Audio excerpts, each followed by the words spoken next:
किनारे एक छोटा सा टूटा फूटा घनपुर नाम का एक गांव था। उस गांव के किनारे एक छोटा सा टूटा फूटा घर था। उस घर की दीवारों में दरारें तो थीं, पर उससे भी गहरी दरारें वहां रहने वालों के दिल में थीं। उस घर में सिर्फ 3 लोग थे, चंपा, उसकी सास सरला और उसकी मासूम बेटी मोनी। महज कुछ दिनों पहले ही चंपा के पति की मृत्यु हो गई थी। घर का चूल्हा जलता रहे, इसलिए चंपा गांव के एक रसूखदार धनीराम सेठ के यहाँ मजदूरी करने लगी। धनीराम, जो नाम का तो धनी था, पर दिल का उतना ही कंगाल। उसके काले कारनामे पूरा गांव जानता था। एक सुबह चंपा काम के लिए घर से निकल पड़ी। घर की जिम्मेदारियों और मोनी को सुलाने के चक्कर में वह थोड़ी लेट हो गई थी। जैसे ही वह सेठ की चौखट पर पहुंची, धनीराम उस पर चीख पड़ा। ओ महारानी, ये तेरे बाप का घर है क्या, जो जब मन किया चली आई? घड़ी देखना भूल गई है या फिर गरीबी ने दिमाग भी खा लिया है? साफ सुन ले, कल से 1 मिनट भी ऊपर नीचे हुआ तो सीधी पगार काट लूंगा। मुफ्त की रोटी नहीं तोड़ती यहाँ तू, समझी? गवार कहीं की। माफ कर दीजिए सेठ जी, बस आज थोड़ी देर हो गई, आगे से ऐसा नहीं होगा, गलती हो गई मुझसे। धनीराम बड़बड़ाता हुआ वहां से चला गया। चंपा भारी मन से काम पर लग गई और सोच में डूब पड़ी। गवार? इसने मुझे गवार कहा? जमींदार, अगर आज मेरी किस्मत का सितारा गर्दिश में न होता ना, तो तुझे दिखाती कि जिस कागज के टुकड़ों को तू पगार कहता है, वैसी डिग्रियां मैंने गोल्ड मेडल के साथ हासिल की हैं। मैं उस यूनिवर्सिटी की टॉपर थी जहां तेरे जैसे लोग कदम रखने से भी डरते हैं। चंपा धीरे धीरे शाम होते होते घर का पूरा काम खत्म कर घर जाती है।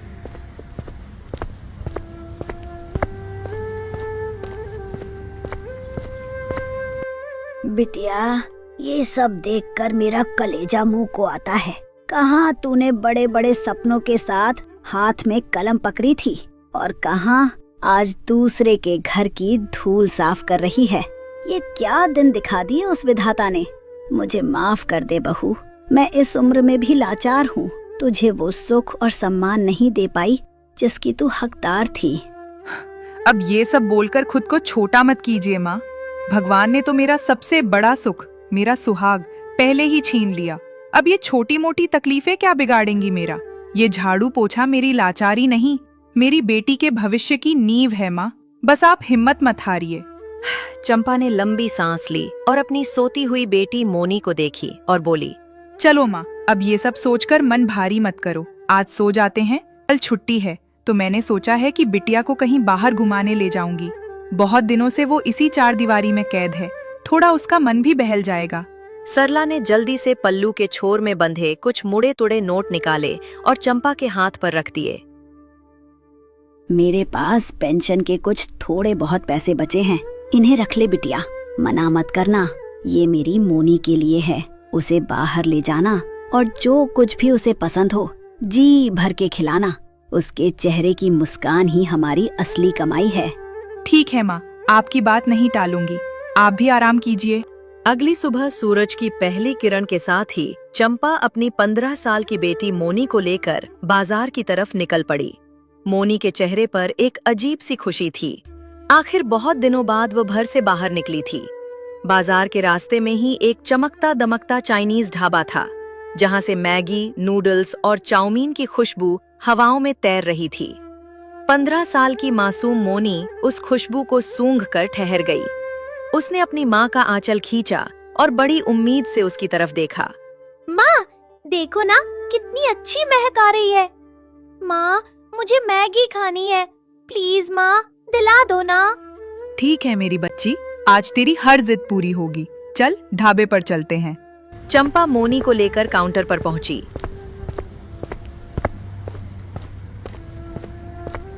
वहां एक घमंडी किस्म का आदमी खड़ा था। चंपा ने शालीनता से उससे कहा, भाई साहब, मेरी बेटी को मैगी खानी है, जरा एक प्लेट बढ़िया सी मैगी लगा दीजिए।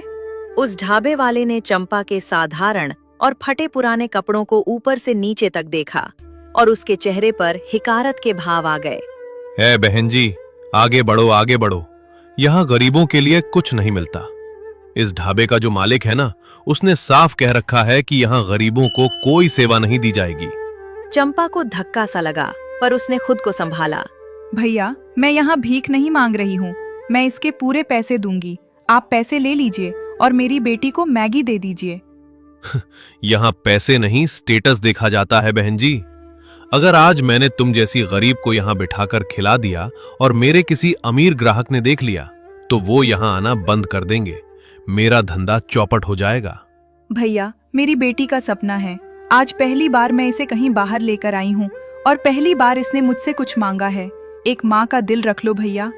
मुझे माफ करो, अगर मैंने तुमको यहां कुछ भी दिया तो मेरी नौकरी चली जाएगी। भाई साहब, आखिर किसका है ये ढाबा? गांव के सबसे बड़े जमींदार धनीराम सेठ का। धनीराम का नाम सुनते ही चंपा के अंदर का स्वाभिमान जाग उठा। कोई बात नहीं बेटा, चल मैं बाजार से मैगी खरीदकर खुद अपने हाथों से तेरे लिए इससे भी अच्छी मैगी घर पर बनाऊंगी। चल यहाँ से। ठीक है माँ, चलो। दोनों आगे बढ़े और किराने की दुकान से मैगी, नूडल्स और सारे जरूरी मसाले खरीदे। घर पहुंचकर चंपा ने चूल्हा जलाया और मैगी बनाना शुरू किया। चंपा के हाथों में एक जादू था। जब उसने मसालों को मैगी के साथ पकाया तो उस छोटे से घर से ऐसी लाजवाब और सौंधी महक उठी कि वो पूरे रास्ते में फैल गई। ठीक उसी समय शहर से आ रहा एक अमीर पति पत्नी का जोड़ा उस रास्ते से गुजर रहा था। बाजार की तरफ जाते हुए जैसे ही उस दिव्य महक ने उनके कदमों को छुआ, वे वहीं ठहर गए। वे खुद को रोक नहीं पाए और चंपा के टूटे फूटे घर के दरवाजे पर आ गए। कोई है घर में? जी, कोई है क्या? चंपा बाहर आई। जी बोलिए, कौन है आप लोग? अरे बहन, हम लोग शहर से आ रहे थे और बाजार की तरफ जा रहे थे, पर आपके घर से कुछ बनने की इतनी लाजवाब महक आई कि हमारे कदम यहीं रुक गए। क्या आप हमें बता सकती हैं कि आप क्या बना रही हैं? अरे कुछ खास नहीं, बस बेटी के लिए मैगी बनाई है। अगर आप लोगों को खाना है तो संकोच मत कीजिए, अंदर आ जाइए। बिल्कुल बिल्कुल, क्यों नहीं। दोनों अंदर आ गए। चंपा ने उन्हें सत्कार के साथ बिठाया और मैगी परोसी। मैगी का पहला कौर मुंह में डालते ही दोनों की आंखें फटी की फटी रह गईं। अद्भुत! मैंने बड़े बड़े होटलों में खाया है, पर ऐसा स्वाद और ऐसा सटीक मसालों का तालमेल आज तक कहीं नहीं चखा। बहन, तुम्हारे हाथों में तो साक्षात अन्नपूर्णा का वास है। बातों बातों में पत्नी ने चंपा के चेहरे की उदासी भांप ली और उसके परिवार के बारे में पूछा। चंपा की आंखें भर आईं। क्या बताऊं भाई साहब, मेरे पति थे जो 2 साल पहले गुजर गए। वो बहुत अच्छे इंसान थे, मुझे खूब पढ़ाया लिखाया। वो मुझे डॉक्टर बनते देखना चाहते थे, पर उनके जाने के बाद हालात ऐसे बदले कि डिग्री धरी की धरी रह गई और आज मुझे पेट पालने के लिए दूसरों के घरों में झाड़ू पोछा और मजदूरी करनी पड़ती है। अब तो हालात ये हैं कि मैं अपनी इस बिटिया को आगे पढ़ा भी नहीं पा रही हूँ। चंपा की कहानी सुनकर उन दोनों पति पत्नी का दिल पसीज गया। उनकी आंखों में भी नमी आ गई। कोई बात नहीं बहन, हालातों से डरते नहीं, उनसे लड़ते हैं। तुम्हारी काबिलियत इस गरीबी में छिपने के लिए नहीं बनी है। वैसे तुम सुबह कितने बजे काम पर निकलती हो? मैं सुबह ठीक 5 बजे काम के लिए निकल जाती हूँ। तो सुनो चंपा, कल तुम काम पर मत जाना। कल हम सुबह ठीक इसी समय फिर यहाँ आएंगे और तुम्हारे लिए एक बहुत बड़ा सरप्राइज लेकर आएंगे। बस तुम कहीं जाना मत, हमारा इंतजार करना। ठीक है भाई साहब, मैं कहीं नहीं जाऊंगी। इतना बोलकर वो दोनों चंपा का शुक्रिया अदा करके वहां से चले गए। चंपा ने बड़े प्यार से अपनी बेटी मोनी को मैगी खिलाई, जिसके चेहरे पर अब दुनिया भर की खुशी थी। फिर चंपा ने अपनी बूढ़ी सास सरला को भी मैगी दी। सबने तृप्त होकर मैगी खाई और कल के उस अनजाने सरप्राइज की उम्मीद दिल में लिए सब चादर तान कर सो गए। अगली सुबह के अभी 5 भी नहीं बजे थे कि चंपा के घर के बाहर से आवाज आई। चंपा बहन, ओ चंपा बहन, जल्दी उठो और बाहर आओ। देखो हम तुम्हारे लिए क्या लाए हैं। आवाज सुनकर चंपा की नींद खुल गई। उसकी सास सरला और छोटी मोनी भी हड़बड़ाकर बाहर आ गईं। सामने का नजारा देखकर सबकी आंखें फटी की फटी रह गईं। घर के सामने एक नया सुंदर सा ठेला खड़ा था, जिस पर बड़े बड़े अक्षरों में लिखा मैगी वाली महिला। ठेले पर मैगी के ढेर सारे पैकेट, खुशबूदार मसाले और सारा जरूरी सामान सजा हुआ था। भाई साहब, ये सब क्या है? इतना बड़ा ठेला, ये सारा सामान, मैं कुछ समझ नहीं पा रही। बहन, कल तुम्हारी मैगी खाकर हमें समझ आ गया कि तुम्हारे हाथों में हुनर है। बस मैं इतना ही कर सकता हूँ, तुम्हारे इस हुनर को दुनिया के सामने लाना है। जैसे हमें वो स्वाद पसंद आया वैसे ही सबको आएगा। बस अब तुम हिम्मत मत हारना और आज दोपहर तक गांव के चौराहे पर अपना ये ठेला लगा देना। चंपा की आंखों में खुशी के आंसू छलक आए। भाई साहब, आपका ये एहसान मैं कभी नहीं भूलूंगी। आज आपने मुझे उस धनीराम सेठ की गुलामी से आजाद कर दिया। अब मुझे मौका मिला है उसे ये दिखाने का कि एक गरीब के हाथों के स्वाद में कितनी ताकत होती है। बेका, आज मुझे तुम दोनों में अपने दिवंगत बेटे की छवि दिख रही है। तुम सच में बहुत नेक हो। भगवान तुम दोनों की जोड़ी हमेशा सलामत रखे और तुम्हें हर खुशी दे। बस माताजी, आपका ये आशीर्वाद ही हमारे लिए बहुत है। अब हम चलते हैं, हमें शहर में बहुत काम है। चंपा बहन, डटी रहना। दोनों मुस्कुराते हुए चले गए। चंपा के अंदर अब एक नया जोश था। उसने तुरंत चूल्हा तैयार किया और मैगी बनाना शुरू किया। जैसे ही उसने अपने खास मसालों का तड़का लगाया, घर से ऐसी मदहोश कर देने वाली खुशबू उठी। दोपहर होते होते चंपा ने अपना ठेला गांव के किनारे सड़क पर लगा दिया। अभी ठेला पूरी तरह लगा भी नहीं था कि उसकी महक ने पूरे गांव को अपनी गिरफ्त में ले लिया। गांव के ज्यादातर लोग गरीब थे, जिन्होंने धनीराम के ढाबे पर कभी कदम भी नहीं रखा था, क्योंकि वहां सिर्फ अमीरों और स्टेटस की कद्र थी। खुशबू का पीछा करते हुए कुछ ग्राहक चंपा के पास आए। अरे चंपा, ये क्या नया काम शुरू किया है? और ये खुशबू कैसी है? पूरा गांव महक रहा है। भाई साहब, ये मैगी है, वही जो बड़े बड़े होटलों और ढाबों में मिलती है। बस फर्क इतना है कि वहाँ ये 50 रुपए की मिलती है और मेरे पास सिर्फ 10 रुपए में। क्या बात कर रही है? हम तो हमेशा से इसे खाना चाहते थे, पर उस धनीराम की वजह से कभी हिम्मत नहीं हुई।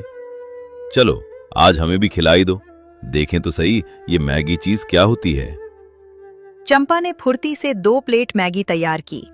जैसे ही उन दोनों ने पहला निवाला लिया, उनके चेहरे खिल उठे। वाह चंपा, क्या लाजवाब मसाले हैं। स्वाद ऐसा कि रूह खुश हो जाए। हम तो स्वाद के नशे में मदहोश हो गए। सच में चंपा, देर मत करो, एक एक प्लेट और लगाओ। जितनी महक अच्छी है, स्वाद उससे दुगना बेहतर है। चंपा ने मुस्कुराते हुए उन्हें एक एक प्लेट और दी। दोनों पैसे देकर और चंपा की तारीफों के पुल बांधते हुए वहां से गए। अब चंपा को समझ आ गया था कि उसके संघर्ष के दिन खत्म होने वाले हैं और उसके हाथों का जादू अब गांव के हर घर तक पहुंचने वाला है। देखते देखते ठेले पर भीड़ जमा हो गई और थोड़ी ही देर में सारी की सारी मैगी खत्म हो गई और वो घर गई। अगली सुबह चंपा फिर उठकर मैगी को अच्छे तरीके से बनाती है और ठेला उसी जगह पर लगा देती है। ठेला लगते ही 2 रईस आदमी उसके ठेले पर आते हैं।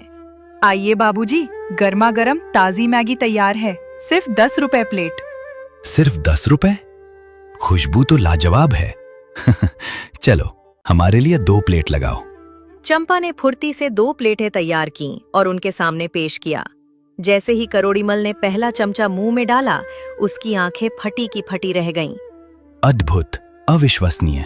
माखनलाल, ऐसा स्वाद आज तक कहीं नहीं चखा। हाँ भाई, स्वाद तो ऐसा है कि बंदा उंगलियां चाटता रह जाए। लो बहन, ये तुम्हारे पैसे और ये ऊपर से इनाम। माफ कीजिएगा बाबूजी, मैं सिर्फ अपनी मेहनत की कीमत लेती हूँ, इनाम या खैरात नहीं। दोनों रईस चंपा के इस स्वाभिमान और स्वाद के कायल हो गए। वे पैसे देकर सीधे धनीराम सेठ के आलीशान ढाबे की तरफ बढ़ गए। आइए सेठ जी, बैठिए। आज हमारे शेफ ने खास शाही नूडल्स तैयार किए हैं। कितनी प्लेटें लगवाऊं? रहने दो धनीराम, तुम्हारे इस शेफ और नूडल्स में अब वो दम नहीं रहा। तुम्हारे कारीगरों में वो हुनर ही नहीं है। क्या आप लोग ये क्या कह रहे हैं? भला इस गांव में ऐसा कौन है जो मेरे मुकाबले का खाना बना सके? गांव के किनारे एक महिला ने मैगी का ठेला लगाया है, हम वहीं से खाकर आ रहे हैं। तुम्हारी 50 रुपए वाली मैगी उसके 10 रुपए वाले स्वाद के सामने बिल्कुल फीकी है। क्या? कौन सी औरत? ऐसा नहीं हो सकता। मैं अभी जाकर देखता हूं कि किसकी इतनी मजाल हुई। धनीराम सेठ का अहंकार बुरी तरह आहत हो चुका था। वो गुस्से से कांपता हुआ सीधे चंपा के ठेले की तरफ भागा। तू चंपा, तेरी ये हिम्मत! कल तक जो गंवार मेरे घर पर झाड़ू पोछा करती थी वो आज मेरे सामने दुकान खोलेगी। सेठ जी, दुकान छोटी है पर मेरी अपनी है। मेहनत की रोटी कमा रही हूँ। तू यहाँ बस 1-2 दिन की मेहमान है, उसके बाद तेरा ये सब कुछ खत्म कर दूंगा मैं। अभी तो सिर्फ शुरुआत है धनीराम सेठ जी। आप पैसों के घमंड में अंधे हैं, पर हुनर किसी की बपौती नहीं होता। बहुत जबान चलने लगी है तेरी। अभी बताता हूँ तुझे, इस ठेले को तो मैं अभी नाली में पलट देता हूँ। धनीराम का गुस्सा 7वें आसमान पर था। वो चंपा को धमकाने लगा और ठेला पलटने के लिए आगे बढ़ा। तभी अचानक पीछे से एक कड़क और रौबदार आवाज गूंजी। वो वही परदेसी जोड़ा था। खबरदार धनीराम, अगर एक कदम भी आगे बढ़े तो सीधे जेल जाओगे। आप कौन है भाई साहब, और मेरे बीच में क्यों आ रहे हैं? पहचाना मुझे? मैं तुम्हारे यहाँ मजदूरी करने वाले हरिया का बेटा हूँ और आज मैं इस जिले का कलेक्टर बनकर वापस आया हूँ। अरे नीतीश बाबू, गलती हो गई सरकार, मुझे माफ कर दीजिए। मैं तो बस ऐसे ही गलती हो गई। मुझसे नहीं, चंपा बहन से माफी मांग और यहाँ से दफा हो जा। सेठ ने चंपा से माफी मांगी और वहां से भाग गया। ये देख चंपा बहुत खुश हुई। सीख दोस्तों, अक्सर हम जब कभी जिंदगी से हारते हैं तब हमारे जीवन में कोई ऐसा शख्स जरूर आता है जो हमारी पूरी तकदीर बदल देता है। इसलिए कभी हार न माने, अपने हुनर पर भरोसा रखें। वक्त बदलता जरूर है।